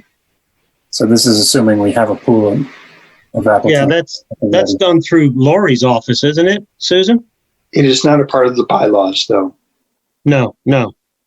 But that's done through Lori's office, if I remember correctly. Doesn't she get all the applicants and then she sends them over to, let's say, you? Yes, that's right. Chris, were you asking how that's done or if it's in the bylaws? No, I'm just wondering if the assumption here is that we have a pool of applicants to choose from. Right. Yes, and in practice, if there's not, then Lori sends out like a call for committee members. So she did a really big one under Mayor Bailey, and that's how you ended up with 11 applicants or whatever. People signed up for 3 or 4 different committees. Wow. So I think she receives them on an ongoing basis. Okay, and I'm okay with it as long as the assumption is we have somebody to choose from. If we don't need that kind of alternative, if there aren't ready applicants. Would you all mind if, Bill, we lost your video again, so I'm not sure if you were talking. So this doesn't talk about who makes the decision. So I'm wondering if the last sentence should be the recommendation by the committee, or the committee's recommendation will be submitted by the staff liaison and chair to the town board of commissioners for decision. I mean, it's For approval. Is it for decision or approval? well, good question. Well, I mean, as long as we're breaking it down and fine tuning it, I mean, we make the decision, but they make the final approval. We can check with Lori, but I think that we could have said, we want Chris Huff, and they're like, no, you got to have this other person. I think they can do that, but I can check on that if we need to. I think you're right. That's why I said for the town board of commissioners approval. Well, it says appointment above. So I wonder if we should stay consistent. And, recommendation by the committee will be submitted to the town board of commissioners For approval. liaison and chair for appointment consideration or something like that. Well, so, I mean, the original one says, then the position can be filled by the town board of commissioners. Okay. Right, and with the clause upon recommendation of the committee liaison chair. So that's, yeah, we are getting kind of into the details of the semantics here. All right, So we- 8:45. Let's, We probably need to highlight that last sentence, by the way, if we're going to change the whole sentence. Thank you. So we don't add a double sentence in there. so I don't want to rush this. I really don't. I think Come back.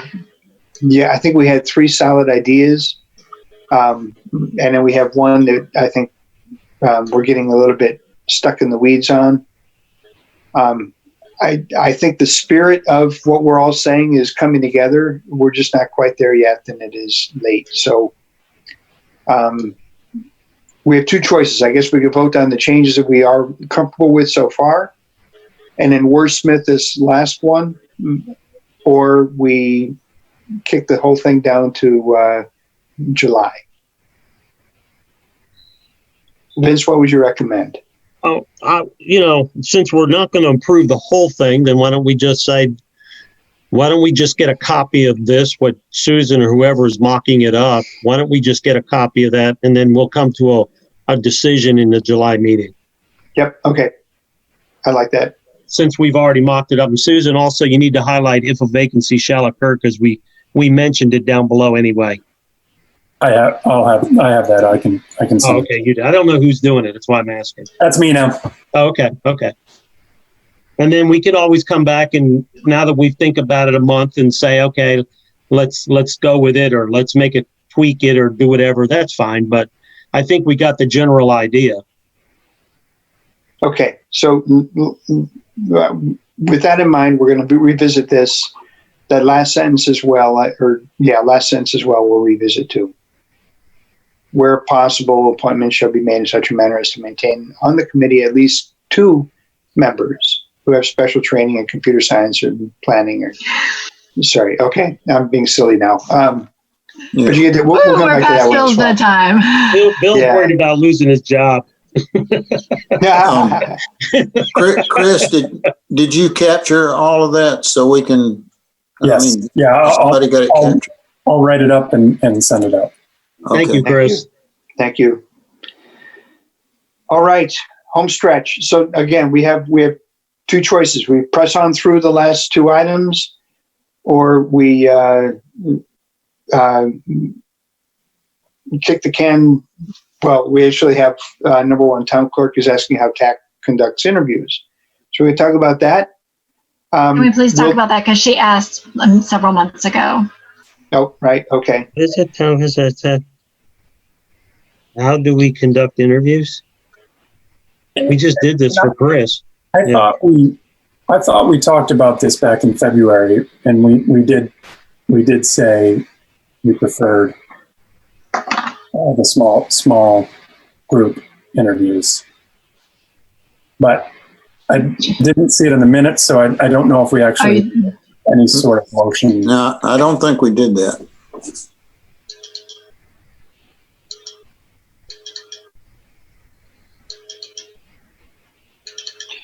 Well, if All we right. did do small committee, well, I mean, like I said, if we want to go back to what we were talking about, we can just still have all the applicants. The committee goes through all the applicants. The committee can decide, you know what, I think these 3 should be, we only have 2 vacancies, but we got 3 good applicants. Now we need to have a committee formed out of the committee that's there that says, let's interview them. And then we're going to have to decide who gets on that committee. And it could be, I don't know if it's just the chairman, vice chairman, the staff person only, or maybe 4 out of 6 or 4 out of 3. Depends how many vacancies we have, really. I don't think that was quite the question. I think the question was, do we want to interview the people Yeah, that's what I'm saying. Do we all want to interview the people Well, no, the in question was simply what's mass or individually? So is that your question, Lou, or are you going back to the question from the town clerk? No, I'm talking about the interviews of the person. What do you The think, person's Luke? involved. Well, what do you think, Luke?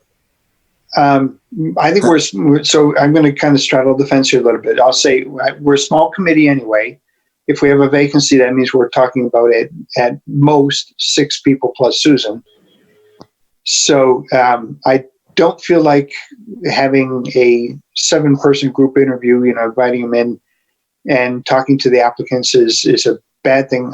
However, I don't want it to be a full committee thing in wording. I want it to read as a quorum vote, I guess, and to include the chairman.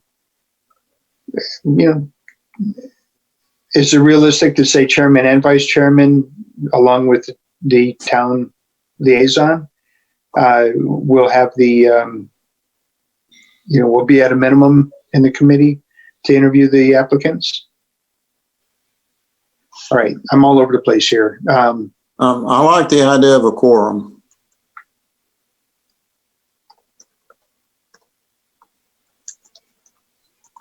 I think So let's Go quorum vote. At a minimum, I think the people that need to be involved in the quorum vote at the minimum are the town liaison. In Lori's guidelines, it says commonly the staff liaison and chair and vice chair. and vice chair. I think it's a lot to ask. We're in a lot of meetings, and it's very time consuming to ask members to attend additional meetings, especially like Chris and Lou are already attending additional meetings on behalf of the TAC. So to try and get a quorum, which would be 4 versus 2. Just want to keep that in mind as you look to diversify your committee to kind of keep that in But I mind. think going back to part of Lou's point and what I think I mentioned earlier was, I think as a whole, as a committee, we could still all review the applications and then come up with the prospects, let's say, of who we want to interview. And then the chairman, vice, and the staff liaison interview that 1 or 2 person to say, we'll interview those 2 people or 1 person or whatever it is. And then report back to the group, And then right? report back, exactly. Because I think that still gives the committee the opportunity to review all the applicants and put in their thoughts. So traditionally, we had attend 2 meetings, make a decision on the 3rd meeting sort of pattern. Meaning, we basically invited people to attend 2 of our TAC meetings, and then on the 3rd one, we took a vote on, at the meeting, whether or not we approved of their becoming a part of the committee. I don't remember that. You don't remember that, Vince? No, because how did we discuss them if they were there? We didn't. We sent them out. I think it was, if I remember, for me, it was voluntary. I don't think you could forcibly remove me, but you. Oh, is that right? It was. Well, that makes No. sense. I distinctly remember that, Chris. You were asked to leave by CJ while we did the vote. Yeah, he didn't say I had to leave. He just asked if I would feel more comfortable leaving, which I thought worked out just fine. I mean, I didn't want to sit there and You made it. I think You that made was the cut. appointed. I think that was appointed. You wouldn't, if you want Yeah, to be but- on the committee, you have to No, leave. But to that point, it's an open meeting, and I don't think he Mhm. anybody would have the right to say, a member of the public has to leave. So we can't put that in the policy for how do we how do we get new members? We can't put that in the policy to take a vote after they leave, right? That's basically your point, Chris, right? Well, no, I mean, I think, I don't think anybody can ask any member of the public to leave an open meeting. Okay. I think I'm not saying that the applicant should be there during the decision, because that would make it awkward, but I don't think legally we can say somebody has to leave. Well, we So we can just ask simply- them to leave. Good. But I don't think we could put that in. I don't think we should, Vince, put that into into what we send back to the town clerk. If we want to go down that 2 meetings and then take a vote thing, I think we just leave it as simple as that. Go ahead, Susan. So I've been trying to write this down and also read what Lori wrote at the same time, and they're not aligning very well, because I wrote down as applicant to attend 2 meetings and vote on the 3rd, but then this says the board has asked that you provide more recommendations than there are openings. So are you going to have people arm wrestle during the meeting, invite 2 people to attend 2 meetings? This is getting a little confusing. I think what this is saying, first bullet, final approval remains with the board. So there's the answer to our semantics question, approval. Mm-hmm. And so I think what this is saying is, to me, starting off with CJ, that would be me, gives you the applications. Then you set some time aside and discuss. We give them ahead of time, because Lou always requests materials ahead of time, as you should. Review them, discuss it at a point in the meeting. You got to narrow it down to 2 for 1 position. We've got 2 positions, so that's 4 people, right? 2 for the committee and 2 for TAC, or maybe 3 people and they choose 2 out of 3. I like the idea of inviting people to the meetings.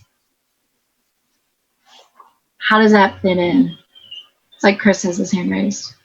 So I don't think a requirement to show up to the meetings. I think it's more if it shows the desire to be on the board. So I think that would be taken into consideration on voting, not necessarily a requirement. That's fair. Where did the 2 per position come from? Is that Lori's recommendation, or how did that enter into it? The number 2 for a position. Yeah, so this is a memo that I thought I had provided, but with the COVID stuff, I'm not sure it actually got out to you.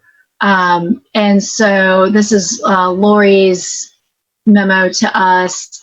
And it says, the board has asked that you provide more recommendations than there are openings when possible. For example, if you have 1 opening, they prefer you submit 2 recommendations, so they have a backup if necessary. It's a want to have, though. If we get 1 tremendous candidate, I don't know why the board would say he can't come onto the committee or she can't come onto the committee because we need a second one. No, So that wasn't the perhaps question. she has a planning degree and they have a vacancy on the planning board, and they decide they want her on the planning board, so they need a backup for TAC. I think that's how that would come into play, is because people sign up for multiple. Sorry, Lou, go ahead. Okay, I can't read through all those words here. What I'm asking is it a minimum of 2 to be voted on? Is that what Is that It what? says prefer you submit to. Oh, prefer. Okay, Yeah. look. It says that. Wait a minute. Okay, that's a bit different. That's prefer to submit to the commissioners, therefore giving the commissioners the opportunity to choose. Yes. Is that what that says? Well, it says so that they have a backup if necessary. So it sounds to me like you send your number 1 and number 2 recommendation. I think you should strive to be overachievers here and provide 2. I don't think we have a problem with that as long as we have 2 good recommendations. Yeah, all those applications from last year, we've gotten at least 1 since then. Well, I think that can be handled. If we don't have 2, we just report to the commissioners that we only have 1. So it's a Right. no-brainer. Providing the 1 qualifies or the committee agrees to the 1. Yes, There you of go. I course. think that's implied. Yeah.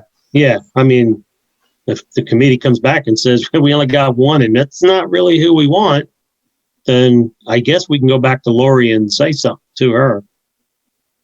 All right. So let's go back up a few bullet points. Your committee needs to decide on its preferred method, full committee review or smaller group. And so I think what we're saying is our preferred method is a quorum vote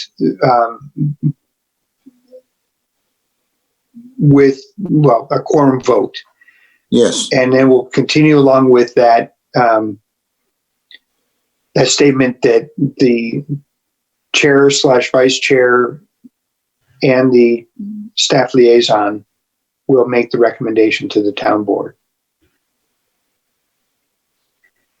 Recommendations, you can make a plural because of that sub bullet point under the one we were just discussing.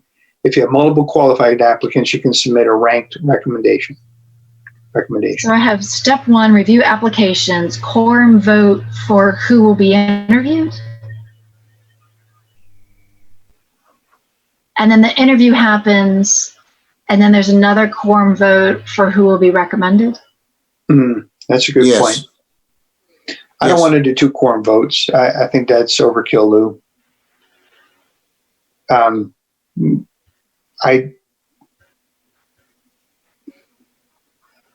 I mean, are we really in that situation? I think we could, can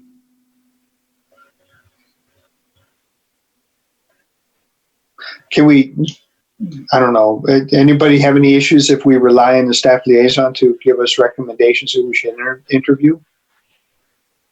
I have an issue with that. You do? Okay. Yeah, that doesn't seem appropriate. Vince, we can't hear you. You're on mute. That doesn't seem appropriate because the staff liaison is technically not a member of the committee. They are a staff liaison. They don't vote, so it does not seem. I'm just looking for a way to expedite the time. I think in the first batch, you guys can have a consensus as to the 4 people that are going to be interviewed. Let's just say 4. And it doesn't have to be a quorum to vote aye on each person. It could just be like Bill goes, okay, we're going to interview Susan, Vince, Chris, and Lou. And everyone goes, yeah, but what about Bill? And you go, okay, well, I'll interview Bill too. Like, I see where Bill's going with this. It doesn't have to be so official and stringent and debating. We just want to get to the interview phase, and then maybe after the interview phase, that's where we need the quorum vote. Does that sum it up, Bill? It does, although I think it amounts to the same thing. If we're gonna basically pick as a committee who's going to be interviewed, whether we call it a quorum vote or we call it a unofficial, scramble, it amounts to the same thing. We're deciding as a committee. So it just depends on the wording here, I guess. Tell you what, I will let Lori know we worked on it, and we will we'll send it out for you all to noodle on, and then Chris have it as unfinished business for next time. I'll let her know we got started on it, and perhaps too, we devise this method as we're trying to fill our 2 vacancies and see what works for us. Well, the prototype approach works for me. I'll go with that. So we have a vacancy, two official vacancies. Our next step would be to review the applications that have been submitted, and then call them in to talk to us, to vote, to basically interview, right? So I'm okay with that. So I will contact Lori, get the applications, and then go ahead, Vince. You're muted, Vince. Still muted. Still muted. Come on, Grizzly. There we go. I don't mean to, I'm just clarifying. That's all this is. So the 2 positions we have open is Chris's and the CTAG one. That's right. Now, would you say that CTAG one is a little bit different than somebody saying they want to be on our committee, because that CTAG one is not even a voting member? Very And that's different. attending, and that's having to attend meetings downtown. That's a Extremely whole new different, ball yeah. game. This is why we can't fill the job, because nobody wants to get up early in the morning and go downtown to attend that meeting whenever it happens. And then it's not really a voting member of the committee. So if somebody said to me, congratulations, you're on the committee, but this is your committee you're on, I'm like, wait a minute, that's not what I signed up for. Yeah, that's a good point of clarification. We need to probably seek individuals who want to be on that. And we might have like 10, because the meetings are probably remote through the end of the year. I mean, no, you're right. They may be. But like I said, I think we need to come up with what that position is. I mean, what does that position do? And because if someone says, well, I guess I could do it, what do you got to do? And say when somebody says, well, the meetings are here, this is where they're at, this is how long they are, this is how many there are, this is what time you need to be there, and this is what you do, is you're the acting liaison. So we don't have any of that writing, do we? I think Dana has some of that information, because Okay. I asked her about it when she first came on board and became our Charlotte area transit liaison. I asked her specifically about CTAC, so she might have the information. I Okay. just don't have it handy. But I think All we right. need to specify that. This is up to Lori, is it not? When she advertises the position, she needs to say what they consist of doing. Not just appointment to TAC, but what, in that But particular case of the CTAC liaison, it needs to specify what the requirements are. Right. So do we kind of have an open seat where we can say, Lou, you are now our CTAC guy, and you agree to it, and CTAC will accept Lou? I think so. Okay. All right. Well, but then Lou would become a non-voting member. Right. It's Right. true. Okay, so we need some clarification on that. And if in the past, I think the way it's been, I mean, George played that role for a little while. And when he first joined the committee, he was willingly playing that role because he did have an understanding of transit and a career-long understanding of railroads, and so he kind of fit the profile, and I think he was just fine in that role. Obviously, he doesn't play that role anymore, but the point is, I guess, that there will be eventually somebody, maybe not because of their experience, but because of their desire to be a part of our committee, desire to be a part of our community. They are going to volunteer for that position. So we'll just keep asking. But all right, so basically that's the point of clarification. We'll continue to get some more information from Dana on that one, right? Okay. Thank you. Sorry for the long words. All right, we have 2 more agenda items. 9:02 bazillion. And we can table those two things until next meeting, or we can push through. Vince. Based on the fact it's after 9:00, and I'm sure some of you would like to call it a night since you work, I wouldn't care if we table them, because neither one of the ones following are really going to require an answer or a decision tonight that I see. I second that motion. Chris, Lou, you opposed to ending the meeting now? No, not opposed. Okay. Are you still beating your wife?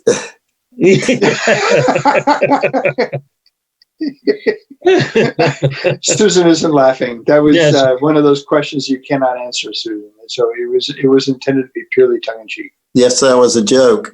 It Chris, wasn't in the Okay. joke book, though.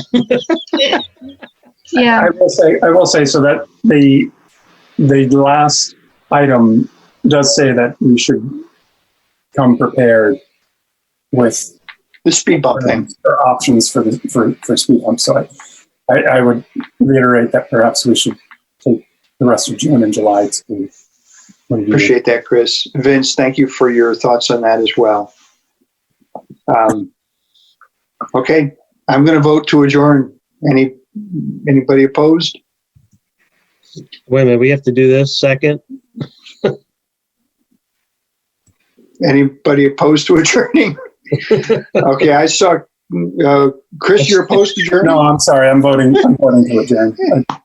Okay, we're getting punchy again. Okay, thanks everybody. We'll talk to you again in July.